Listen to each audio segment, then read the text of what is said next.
कहानी शुरू होती है जेहीयुक नाम के लड़के से, जो बड़ी से बड़ी तिजोरियां और ताले तोड़ने में माहिर था। कीमती चीजें चुराकर वो बेचा करता था। वो अपना काम बहुत ज्यादा चालाकी से करता था, इसीलिए तो 100 चोरियों के बाद भी वो पकड़ा नहीं गया और न ही उसके बारे में किसी को कुछ पता था। एक दिन वो बिल्डिंग में एक कीमती पत्थर चुराने गया, जिसकी कीमत बहुत ज्यादा थी। जिस तिजोरी में पत्थर था उसमें बहुत ज्यादा ताले लगे हुए थे। उसको तोड़ना या फिर खोलना बहुत ज्यादा मुश्किल था, लेकिन जेहीयुक ने बड़ी ही चालाकी से उसे खोल लिया और पत्थर लेकर वहाँ से चला गया था। लेकिन जैसे ही वो बाहर जाता है वो पत्थर नीचे गिरकर टूट जाता है। जेहीयुक की सारी मेहनत जाया हो गई थी, मगर उसने हार नहीं मानी। वैसा ही पत्थर डिजाइन किया और उसे तैयार कर लिया। फिर वो एक दुकान पर उसे बेचने गया, मगर वहाँ के दुकानदार को पता चल गया था कि ये नकली है और उसने उसे खरीदने से मना कर दिया। लेकिन जेहीयुक भी जानता था कि ये दुकानदार नकली चीजें ही बेचता है। वो उसको धमकी देता है, कहता है अगर तुमने ये मेरा पत्थर ना खरीदा तो मैं पुलिस को बता दूंगा। मैं ये सब जानता हूँ कि तुम नकली चीजें ही बेचते हो। अब वो दुकानदार मान जाता है और उससे वो पत्थर खरीद लेता है। यहाँ पर जेहीयुक के साथ उसका दोस्त भी था। उसके अंदर ये खासियत थी कि वो छोटी से छोटी चीज में बॉम्ब को फिट कर लेता था। फिर इस चोरी के बाद इसने नकली नोट छापने का फैसला किया। उसने बिल्कुल असली नोट जैसे नकली नोट तैयार किए, पर जैसे ही उन पर शराब डालते थे वहाँ पर लफ्ज मिट जाते थे। इस काम का उसे कोई फायदा नहीं हुआ। एक दिन जेहीयुक ने फैसला किया कि वो हीरो की चोरी करेगा। अब जिस दुकान में इन्होंने चोरी करनी थी उधर हर तरफ कैमरास लगे हुए थे और ये काम करना इतना आसान नहीं था। अब वो अपने प्लान में अपने एक और दोस्त को शामिल कर लेता है, जो बहुत बड़ा हैकर था। उसने एक बार इसकी शिकायत पुलिस को भी की थी, पर फिर भी ये उस पर भरोसा करने के लिए तैयार था। इस काम में इसको एक लड़की भी मिलती है जो इसी की तरह ऐसे कामों में माहिर थी। इस लड़की की जेहीयुक के साथ काफी अच्छी दोस्ती हो गई थी। जब ये दोनों घूमने जाते हैं तो जेहीयुक उसके गले में पहना हुआ लॉकेट देखता है। वो बताती है कि मेरे डैड ने ये मुझे तोहफे में दिया था। जेहीयुक उसे बताता है कि ये बहुत महंगा है और बहुत कीमती भी। अब ये इसका पता करवाने जेवरात की दुकान पर जाते हैं तो वहाँ पर लेडी इनको बताती है कि ये बहुत महंगा है और लाखों में इसकी कीमत है। तभी ये उधर एक बैग को टेबल के नीचे रख देता है। ये वही दुकान थी जहाँ इन्हें चोरी करनी थी। जेहीयुक हर चीज को देखता है, हर चीज का हिसाब लगाता है कि इधर कितने कमरे हैं, कितने कैमरास हैं। बाद में ये उस लड़की को बताता है कि 10 मिनट के अंदर अंदर हमें इस चोरी को पूरा करना होगा। अब चोरी वाले दिन जो उसने बैग टेबल के नीचे रखा था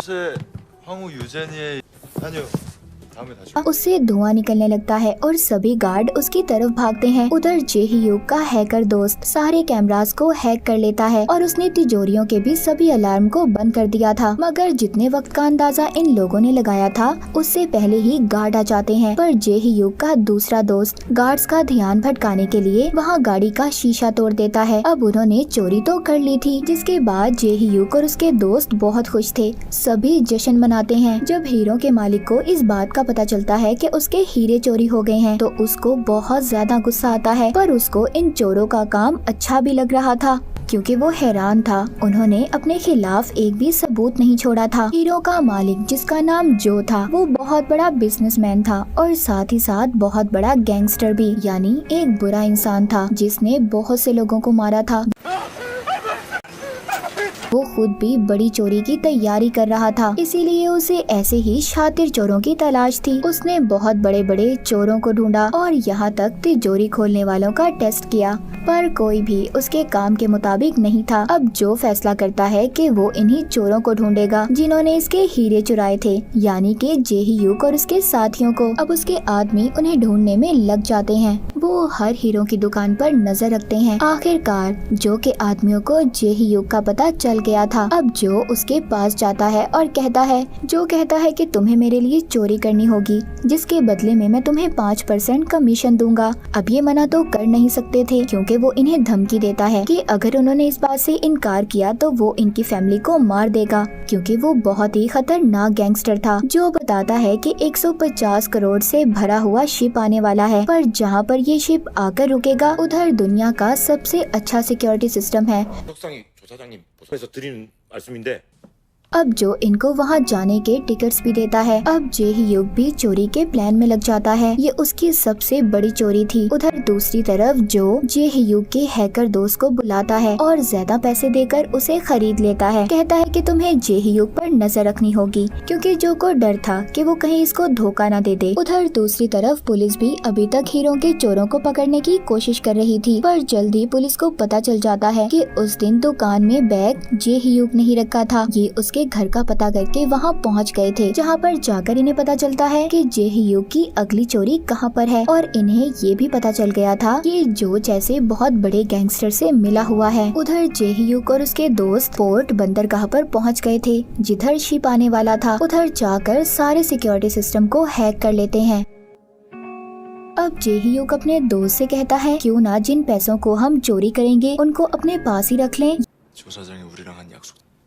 형이 바라는 대로 착하게. ये बातें हैकर दोस्त भी सुन लेता है, जिसको जो ने पैसे दिए थे, और जाकर सारी बातें उसको बता देता है। ये बातें सुनकर उसको बहुत गुस्सा आता है, पर अभी तो उसको जे ह्यूग की जरूरत थी, इसीलिए वो उसको अभी कुछ भी नहीं कह सकता था। अब जे ह्यूग उसी लड़की से मिलने जाता है जो इसकी दोस्त थी, पर वो इससे बहुत ज्यादा नाराज थी, क्योंकि बहुत दिन से ये उससे नहीं मिला था, इसीलिए वो कोई भी बात सुनने के लिए तैयार नहीं थी। अब जे ह्यूग इसको बताता है कि उसके डैड ही उसके मास्टर थे, जिन्होंने इसे चोरी करना सिखाया था। तुम्हारे डैड बिल्कुल सादा जिंदगी गुजारना चाहते थे, पर उनके बिजनेस पार्टनर ने उन्हें मार दिया। वो कोई और नहीं बल्कि जो था, पर इसकी दोस्त इसकी किसी बात पर यकीन नहीं करती। वो वहाँ से चली जाती है। अब जब वो वहाँ से जा रही थी, तभी उसको जो के आदमी आकर अगवा कर लेते हैं, ताकि जे ह्यूग उनसे कोई चालाकी ना कर सके। अब चोरी का दिन भी आ गया था। सब पोर्ट पर आने में कामयाब हो जाते हैं। उधर जो भी धमाका कर देता है। जे ह्यूग का हैकर दोस्त सारे कैमरास को हैक कर लेता है। वहाँ के लोग कहते हैं कि उनके सिस्टम में कोई खराबी आ गई है, जिसको ठीक करने में उन्हें 40 मिनट लगेंगे। जे ह्यूग और उसके दोस्त के पास अब बहुत ज्यादा टाइम था। वो बहुत ही चालाकी से तिजोरी को खोल लेते हैं। उनके सामने बहुत सारे पैसे थे। अब वो सभी पैसों को अपने एक ट्रक में भरते हैं और पैसों के ऊपर ही नकली पैसे रख देते हैं। उधर पुलिस को भी पता चल जाता है। वो चारों तरफ से इस जगह को घेर लेते हैं, जिस वजह से अब जे ह्यूग उस जगह से निकल नहीं पाता। अब जे ह्यूग के पास जो गैंगस्टर आता है, वो उस पर गन कर लेता है और उसकी दोस्त का लॉकेट दिखाकर कहता है कि वो मेरे कब्जे में है। मुझे पता चल गया था कि तुम मुझे धोखा दोगे, इसीलिए अगर तुम अपनी दोस्त को बचाना चाहते हो तो तुम्हें खुद को पुलिस के हवाले करना होगा। जे ह्यूग भी अपनी दोस्त को बचाना चाहता था, जो उसके मास्टर की बेटी थी। उसकी खातिर अपने आप को पुलिस के हवाले कर देता है, पर जैसे ही पुलिस उसको पकड़ने लगती है, वो वहीं समंदर में छलांग लगा देता है। पुलिस वाले उस पर गोलियां चलाते हैं, जिनमें से एक गोली उसे लग भी जाती है और उसके पास जो बैग था वो भी बॉम्ब से फट जाता है। सब ये समझ रहे थे कि वो मर गया। उसके दोस्त को जब पता चलता है जो बॉम्ब फिट करने में माहिर था, उसको बहुत दुख होता है, पर हैकर दोस्त खुश हो रहा था, क्योंकि जे ह्यूग के हिस्से के पैसे अब उसी को मिलने वाले थे। इस बात पर दोनों दोस्तों में बहस हो जाती है। हैकर दोस्त चाकू निकालता है और अपने ही दूसरे दोस्त को मार देता है। अब आखिरकार जो के पास पैसों से भरा ट्रक पहुंच ही गया था, पर दिखने पर पता चलता है उसमें तो सिर्फ टिकट ही भरे हुए थे। ये देखकर तो जो की हालत तो जैसे खराब हो गई थी। तभी उसे जे ह्यूग का फोन आता है, मतलब वो अभी जिंदा था। यहाँ पर हमें पता चलता है जो कुछ भी हो रहा था वो जे ह्यूग का ही प्लान था। वो अपने मास्टर की मौत का बदला लेना चाहता था। सबसे पहले जो उसने उधर पत्थर चोरी किया था, उसको दोबारा बनाते हुए उसमें माइक्रोफोन को लगा दिया। वो जानता था कि जो गैंगस्टर अक्सर ऐसी चीजें खरीदता था। फिर उसको पता चला कि वो एक शातिर चोर की तलाश में है। उसने जानबूझकर हीरो की चोरी की ताकि वो उसकी नजरों में आ सके। जो को लगता रहा कि ये उसका प्लान था, पर असल प्लान तो जे ह्यूग का था। वो हैकर दोस्त भी जे ह्यूग के साथ ही था। उधर वो दोस्त भी जिंदा था जिसको हैकर दोस्त ने मारा था। असल में सारा प्लान जो को पकड़वाने का था। अब जो के पास पुलिस भी आ जाती है। उधर हैकर दोस्त ने उस लड़की को भी बचा लिया था जो जे ह्यूग के मास्टर की बेटी थी, जिसको जो ने अगवा किया था। दूसरी तरफ जो के आदमियों और पुलिस के दरमियान में मारामारी शुरू हो जाती है, पर जो भी इस बात का फायदा उठाकर वहाँ से भाग जाता है। पर जब वो अपनी गाड़ी में जा रहा था, तभी जे ह्यूग उसकी गाड़ी को टक्कर मारकर उसे पुलिस को पकड़वा देता है। उसके बाद सभी दोस्त एक जगह पर जमा होकर उस ट्रक को भी ले आए थे जिसमें नकली पैसे थे। दरअसल इन्होंने असली पैसों के ऊपर ही नकली पैसों को रख दिया था। सभी बहुत खुश थे क्योंकि उनके पास अच्छी जिंदगी गुजारने के लिए अब पैसे थे।